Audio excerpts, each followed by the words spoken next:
Hi, I'm Christy Shoppy. My inquiry question was, how can I help my students that read at or above grade level use emotion and bring voice to their writing? The context of my inquiry study was a small group of 6 of my 19 students. I teach second grade. The group is composed of 3 girls and 3 boys who are reading at a level N, and 1 is reading at a level O. At this point in second grade, they are above grade level. K would be grade level. The purpose of this inquiry is to discover if the introduction of poetry and writing poetry will prompt students to build more detailed story writing in their narrative writing. My goal is for students to add voice and emotion to their writing. My objectives. Students will observe, listen, discover how poetry plays with language. Students will learn that poetry can convey emotion. Students will identify sound words in poetry. Students will attempt to create free-form poetry that use sound words. The article I had found that intrigued my interest was using the love of poetry to improve primary students' writing. The first couple sentences were what intrigued me to use this. She began with using we went, followed by a series of dry sentences connected with and thens, and ended with we went home and went to bed. This is just how my students write. They can use first, next, then last. They kind of have a beginning, middle, and end, but they tend to leave out descriptive words, sound words, even though I have taught sound words at the beginning of the year. I have a couple that remember to use it. So what the author had written really intrigued me. So I started out my 4-day lesson plan. The purpose was to teach students about poetry and how to write poetry using repetition and sound words. I used 4 days of instruction during my language arts literacy guided reading block, and we met for about 20 minutes a day. On the first day, I just said to the students, I asked them what they know about poetry, and the main answer that I got was poetry rhymes. After that, I had a collection of poetry books just for them to read into. They each selected a book and went through the books. Since they are reading at grade level, above grade level, they were able to read on their own with me just helping as needed. I asked them to find a poem that they really liked. They had like 15 minutes or so to kind of go through, look at the pages, read some of the poetry. The students were very intrigued, and actually at the end of the lesson they asked if they could take the books home. So already I felt very positive about the introduction of poetry into my students' lives. They brought the books home, and I told them to find one that they really liked that they could share with the students with their small group the next day.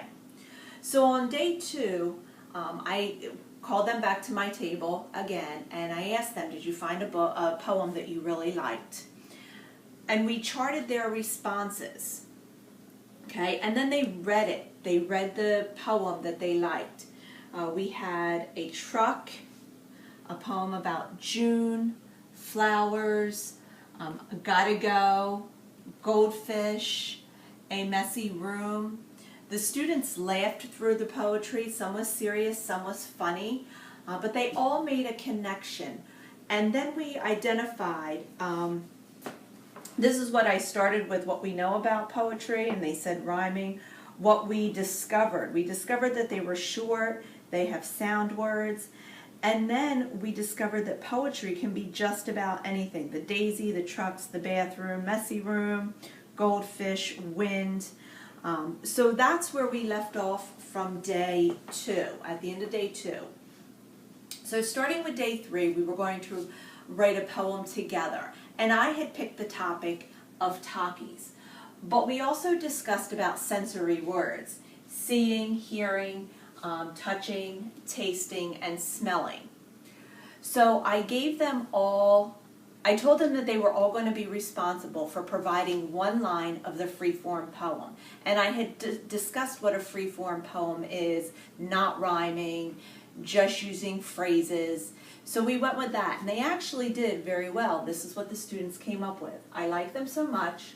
Red little burritos, chomp chomp, crunch crunch, red stuff on my fingers, spicy, tongue red, I need water or milk. I was really pleased at the end of day 3 how interested my students were in poetry and the descriptive words that they were able to come up with on their own. So on day 4, I challenged them to write their own poetry. I had wanted them to do individual poetry, but I could see the blank stares when we were first discussing to break up into that task. So what I ended up doing was having the boys meet and the girls meet. So the boys did their own poem and the girls set aside and did their own poem. Right away the boys knew what they wanted to do, and it was soccer. So we have their poems, and the girls needed a little more guidance. I had to ask them what they liked. Finally they came up with painting, and they agreed on painting. They did do, the discussion that the students used were great. I reminded them to use their sensory words, what they hear, what they see, what they feel, smell and taste, if they were able to use it, and to use sound words as well. So the boys were off to a great start, the girls as well. The one thing I want to point out is how the students all wrote in story format. I only had one student who started off right away, and she wrote in the poetry format. So we actually met on day 5, and I showed them and talked to them about the different methods of poetry and how we do it in short phrases